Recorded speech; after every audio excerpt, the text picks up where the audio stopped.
జీవితంలో ఎదగాలంటే మనలో ఉండకూడని లక్షణాలు ఏంటి? జీవితంలో ఎదగాలంటే మనలో ఈ కింది లక్షణాలు ఉండకూడదు. భయం మనల్ని వెనక్కి లాగుతుంది. మనం కొత్త విషయాలను ప్రయత్నించకుండా అడ్డుకుంటుంది. అహంకారం మనల్ని ఇతరుల నుండి నేర్చుకోకుండా అడ్డుకుంటుంది.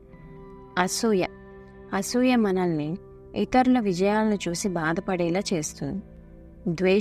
ద్వేషం మనల్ని ఇతరులతో చెడుగా ప్రవర్తించేలా చేస్తుంది. ఆలస్యం మనల్ని సమయాన్ని వృధా చేసేలా చేస్తుంది. నిరాశ మనల్ని కష్టాలను ఎదుర్కోకుండా వెనక్కి లాగుతుంది. సోమరితనం మనల్ని కష్టపడకుండా అడ్డుకుంటుంది. అజ్ఞానం మనల్ని తప్పుడు నిర్ణయాలు తీసుకునేలా చేస్తుంది. అసంతృప్తి మనల్ని ఎప్పుడూ సంతోషంగా ఉండకుండా అడ్డుకుంటుంది. ప్రతికూల ఆలోచనలు మనల్ని నిరాశకు గురిచేస్తాయి.